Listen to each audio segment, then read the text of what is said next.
नमस्कार मित्रों, मैं Anil Kumawat. Career target channel में आपका स्वागत है। प्यारे बच्चों, आज अपन बात करेंगे रीजनिंग के टॉपिक वेन आरेख की, जिसे वेन डायग्राम बोला जाता है। इसमें कैसे कैसे क्वेश्चन पूछे जाते हैं बच्चों, उनके बारे में अपन बात करते हैं।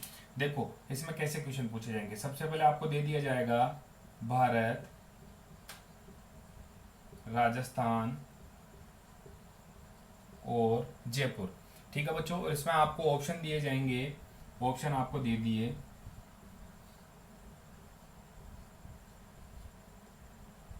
ऑप्शन देने के बाद आपको पूछा जाएगा कि इसका संबंध कौन से ऑप्शन से होगा बच्चों। ठीक है, तो कौन से ऑप्शन से होगा अपन अपन देखते हैं। देखो बच्चों, इसमें आपको एक चीज निर्धारित करनी होती है कि इस क्वेश्चन का संबंध कौन से ऑप्शन से होगा। तो वो देखो कैसे होगा। जयपुर है राजस्थान के अंदर और राजस्थान है भारत के अंदर, यानी कि इनमें जो भी चित्र बनेगा वो एक के अंदर एक के अंदर एक बनेगा। ठीक है बच्चों, तो देखो कैसे। सबसे पहले अपन जयपुर बनाते हैं बच्चों। ठीक है, जयपुर हो गया राजस्थान के अंदर, तो यहाँ पर राजस्थान हो गया पहले बच्चों। यहाँ पर जो इंडिया होगा उसके अंदर क्या हो जाएगा बच्चों, राजस्थान। तो इनका संबंध कौन सा हो गया बच्चों, पहले ऑप्शन से। ठीक है, अगर इसी क्वेश्चन को मैं घुमा के ऐसे लिख दूं, भारत, रूस और अमेरिका। ठीक है बच्चों, तो इनका संबंध कौन से ऑप्शन से होगा। देखो बच्चों, ये तीनों देश है, और तीनों देश है जो भी अलग अलग देश है बच्चों। तो अलग अलग यानी का भारत ये है, रूस ये है और अमेरिका ये है बच्चों। तो ठीक है, तो ये ऑप्शन अपना सही हो जाएगा। आपको बोला जाए कि धातु, सोना और चांदी, इनका संबंध बताइए बच्चों। तो देखो, धातु जो होती है वो सोना और चांदी दोनों है बच्चों। तो ठीक है, ये तो हो गई आपकी धातु, और इसमें हो गया थोड़ा सोना और इसमें हो गया थोड़ी चांदी। तो ठीक है बच्चों, इस ऑप्शन से आपका मान निकल जाएगा। तो ऐसे ही आपको मान निर्धारित करने हैं बच्चों। ऐसे ही आपको क्वेश्चन दिए जाएंगे और उनके ऑप्शन भी आपको दिए जाएंगे कि इनमें कौन सा ऑप्शन इसके लिए सुटेबल होता है बच्चों। ठीक है, तो अपन क्वेश्चन देखते हैं। देखो बच्चों, क्वेश्चन के बारे में अपन बात करें।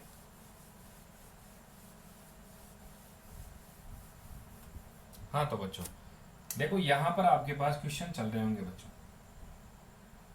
यहाँ पर आपके पास क्वेश्चन चलेंगे, यहाँ उनका अपन सॉल्यूशन करेंगे पिछले वीडियो की जैसे। तो देखो, सबसे पहले क्वेश्चन की अपन बात करें तो सबसे पहले दे दिया नाइट्रोजन,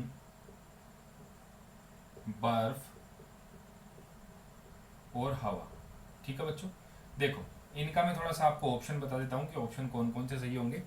ऑप्शन है इसमें सबसे पहला,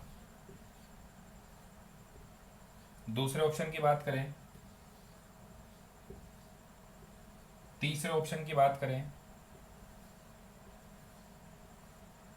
चौथे ऑप्शन की बात करें और पांचवें ऑप्शन की बात करें। ठीक है बच्चों, नाइट्रोजन, बर्फ और हवा। ठीक है बच्चों, तो इसका संबंध किससे होगा। इसमें आपको देखना होगा कि जो बर्फ है वह अलग है, लेकिन जो हवा की जैसी ही आपको नाइट्रोजन मिलेगी। यानी कि हवा में आपको नाइट्रोजन तो मिल जाएगी, लेकिन हवा में आपको बर्फ नहीं मिलेगा। बर्फ तो एक अलग भाग है बच्चों।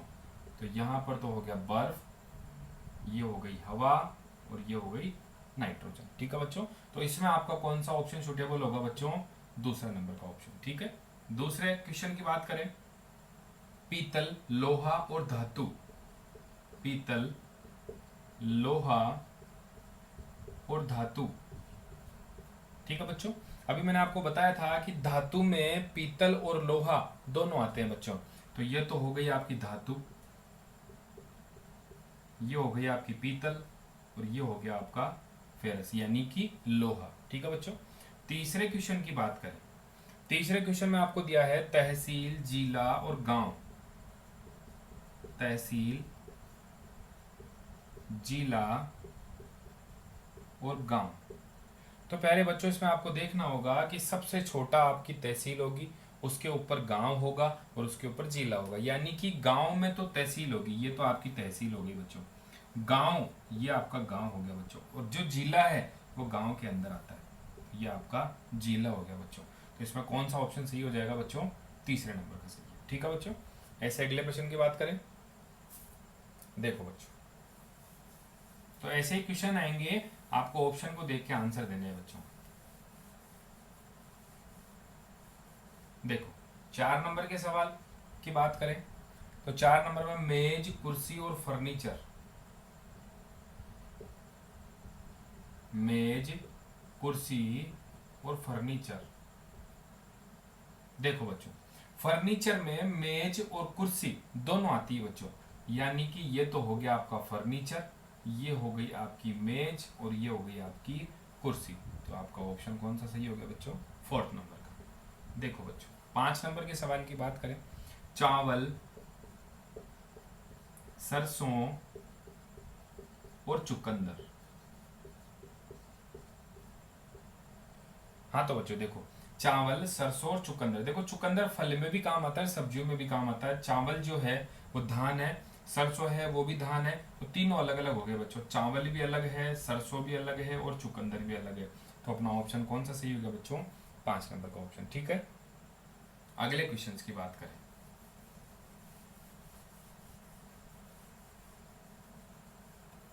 हाँ तो बच्चों 6 नंबर के सवाल की बात करें, तो 6 नंबर में आपको दिया है धोती, शर्ट और पैंट।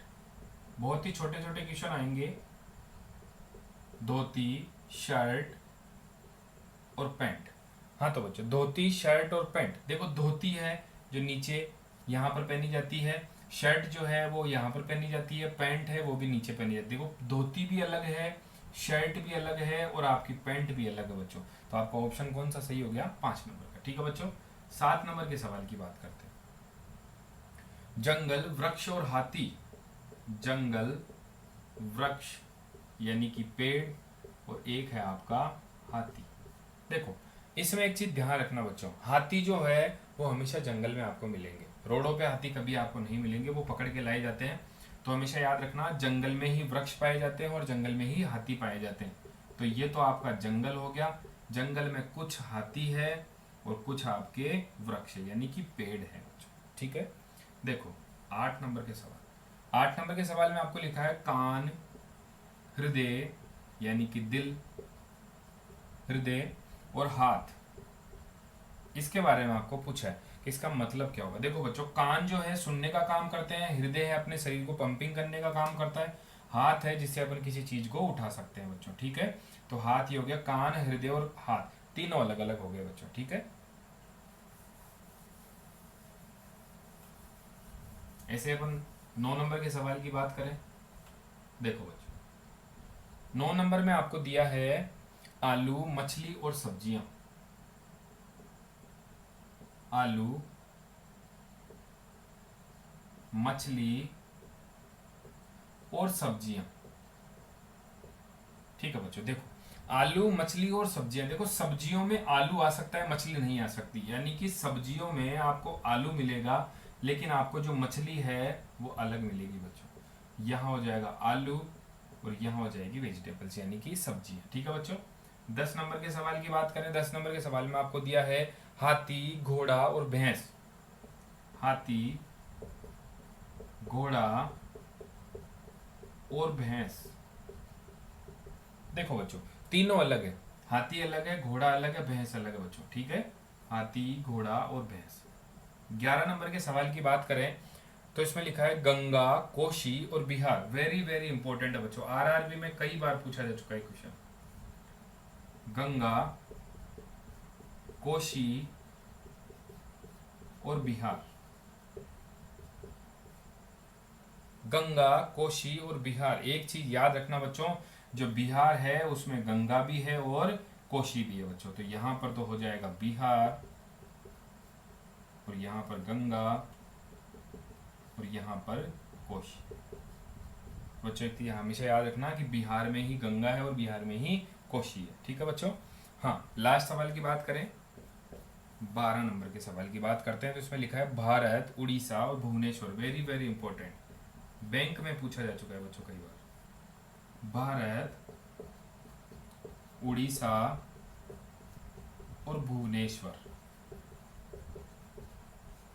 देखो बच्चों, भारत, उड़ीसा और भुवनेश्वर। देखो उड़ीसा की राजधानी भुवनेश्वर है, यानी कि भुवनेश्वर जो है वो उड़ीसा में होगा और उड़ीसा है भारत के अंदर, यानी कि भारत के अंदर तो उड़ीसा हो गया और उड़ीसा के अंदर भुवनेश्वर हो गया, यानी कि इसका हो गया 3 नंबर का ऑप्शन। ठीक है बच्चों, तो भारत के अंदर उड़ीसा और उड़ीसा के अंदर भुवनेश्वर, तो एक दूसरे के अंदर हो जाएंगे बच्चों। तो ऐसे क्वेश्चंस को करने में कोई दिक्कत नहीं आनी चाहिए बच्चों, यहाँ तक जहाँ तक मैंने आपको बता चुका। अब अपन बात करते हैं, अपने को दे दिए जाते हैं चित्र बना के, तो चित्र कैसे बनाते हैं, देखो जैसे यहाँ बना दिया, यहाँ बना दिया, ऐसे बना दिया, और इनमें मार्किंग कर दी जाती है बच्चों। और पूछा जाता है कि इस गोले के तहत कौन आता है, आयत के तहत कौन आता है और त्रिभुज के तहत कौन आता है। ठीक है बच्चों, तो देखते हैं अपन कैसे सवाल आते हैं।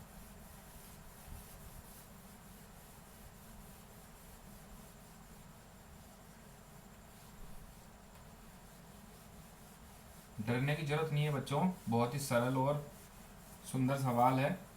देखो अब अपन बात करते हैं प्यारे बच्चों 13 नंबर के सवाल की, लेकिन इसके पहले मैं आपको बता देता हूँ कि 13 नंबर के सवाल में आपको कैसे आंसर करना है बच्चों। ठीक है, यहाँ पर तो आपको ऐसे बनाया गया है और यहाँ पर आपको ऐसे बना दिया गया बच्चों। ठीक है, तो 13 नंबर के सवाल की बात करेंगे अपन ऐसे।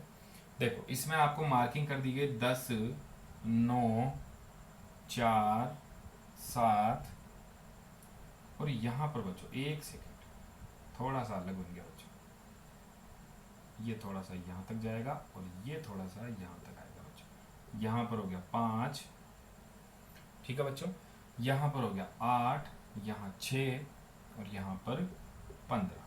ठीक है, इनमें आपको बोला है कि ये तो है गणित और ये हो गई आपकी हिंदी,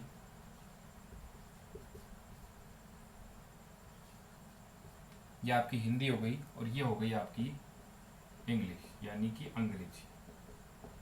ये अंग्रेजी में पास होने वाले विद्यार्थी है, ये गणित में पास होने वाले विद्यार्थी और ये हिंदी में पास होने वाले विद्यार्थी है बच्चों। ठीक है, तो इसके बारे में अपन बात करते हैं कैसे इनका आंसर देना। 13 नंबर के सवाल में आपको लिखा है, देखो यहाँ पर सवाल लिखे हुए आ रहे होंगे, ऑप्शन भी लिखे हुए आएंगे। हाँ, 13 नंबर के ऐसे कितने विद्यार्थी है जो तीनों में पास हुए हैं बच्चों। तीनों का मतलब है कि इस आयत, त्रिभुज और वर्ग तीनों के अंदर, यानी कि वृत्त, आयत और त्रिभुज, इन तीनों के अंदर जो भी संख्या आपको दिख रही है, तीनों में जो कॉमन आ रही है वो संख्या इन तीनों में पास होने वाले विद्यार्थियों की संख्या को इंगित कर रही है। यानी कि जो 5 जो संख्या है ये वाली, ये तीनों को इंगित कर रही है, यानी कि त्रिभुज में भी है, यानी कि हिंदी में भी है, गणित में भी है और अंग्रेजी में भी है। तो इसका आंसर क्या हो जाएगा प्यारे बच्चों, 5 नंबर का ऑप्शन। ठीक है, जो आपके दूसरे नंबर का ऑप्शन दिया हुआ है। हाँ, अगले क्वेश्चन की बात करें, हिंदी में पास होने वाले कुल विद्यार्थी, देखो थोड़ी सी लैंग्वेज को समझना, यहाँ पर बोला है हिंदी में पास होने वाले कुल विद्यार्थी, कुल का मतलब जितने भी हिंदी में पास हुए, हिंदी का मतलब इसमें जो भी पास होने वाले विद्यार्थी है। तो हिंदी में पास होने वाले विद्यार्थी बच्चों कितने हैं, 15, 9, 7 और 5। इन सबको जब जोड़ेंगे 15, 9, 7 और 5, तो तीनों मिल, ये चारों मिलकर कितने हो जाएंगे बच्चों, 36 विद्यार्थी।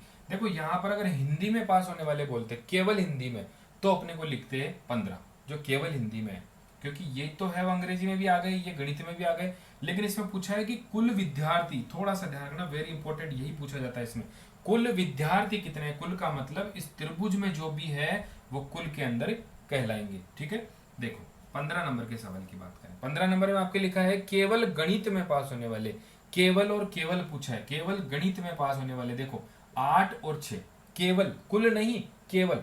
तो केवल कितने हैं, 8 और 6, यानी कि जिनका मतलब किसी और विषय से है ही नहीं। तो केवल गणित में पास होने वाले कितने हैं, 14 विद्यार्थी। ठीक है बच्चों, तो अपना आंसर हो जाएगा 14। हाँ, अगले सवाल की बात करें, 16 नंबर का सवाल है, ऐसे विद्यार्थी जो अंग्रेजी, हिंदी में तो पास हुए हैं, अंग्रेजी और हिंदी में पास हुए लेकिन गणित में पास नहीं हुए बच्चों, यानी कि इस डिब्बे में नहीं आने चाहिए, इन दो के अंदर आने चाहिए बच्चों। तो इसमें कौन सा हो जाएगा, 9 नंबर को अगर आप देखें तो ये गणित में नहीं आ रहे बच्चों, 15 है, 10 है, केवल अंग्रेजी के हैं, केवल हिंदी के हैं, लेकिन अंग्रेजी और हिंदी दोनों में पास होने वाले चाहिए, तो क्या हो जाएगा बच्चों, 9 आपका आंसर हो जाएगा बच्चों। तो यहां तक कोई दिक्कत नहीं होनी चाहिए बच्चों, ऐसे सवाल आपको पूछे जाते हैं, ऐसे सवाल परीक्षा में बहुत इंपॉर्टेंटली पूछे जाते हैं। ऐसे क्वेश्चंस मैं आपको बताऊंगा जो एग्जाम्स में आए हुए हैं। ठीक है, अगले क्वेश्चन की बात करें,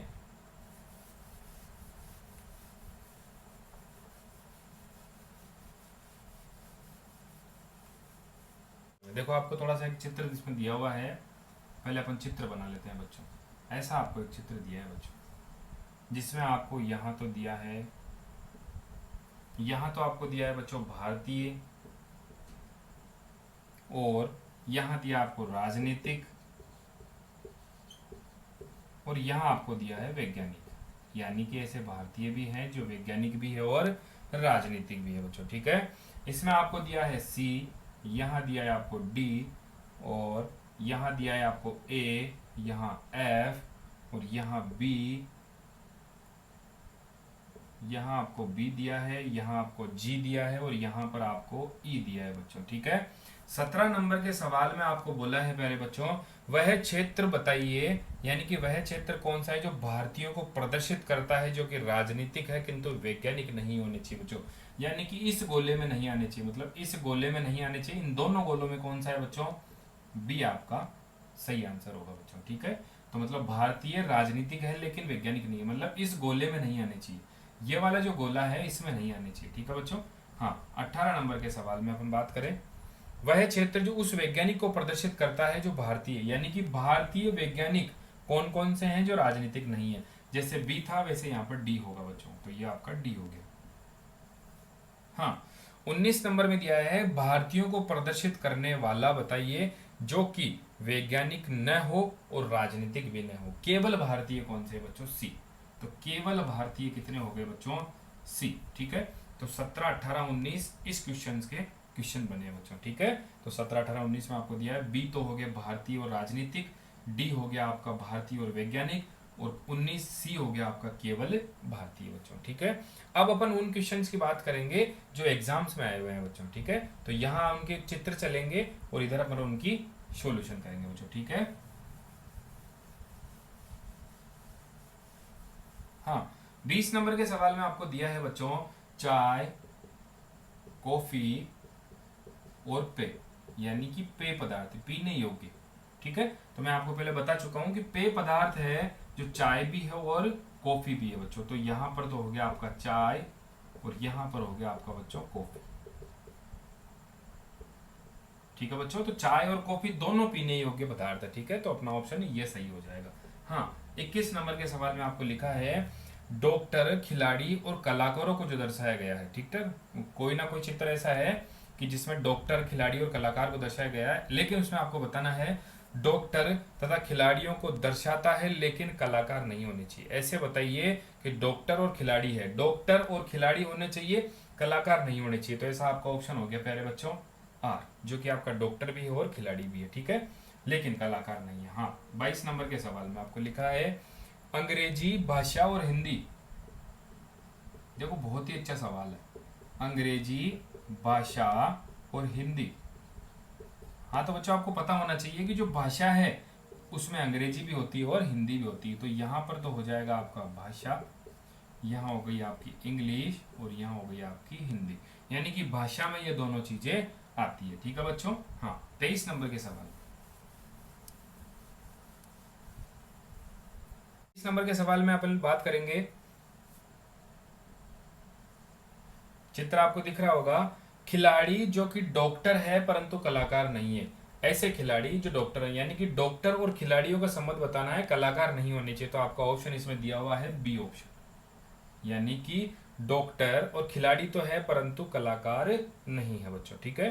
हाँ, 24 नंबर में बात करें तो 24 नंबर में लिखा हुआ है, डॉक्टर जो कि खिलाड़ी व कलाकार दोनों है, तीनों का जो संबंध है, यानी कि डॉक्टर में, खिलाड़ी में और कलाकार में, तीनों में जो चीज आ रही है वो आपका आंसर होगा बच्चों। तो तीनों में आ रहा है आपका 7 नंबर, ठीक है। हाँ, 25 नंबर के सवाल की बात करें, संगीतकार, वाद्य वादक और वायलिन, वेरी वेरी इंपॉर्टेंट है बच्चों, बैंक में आया हुआ क्वेश्चन है ये। देखो, संगीतकार,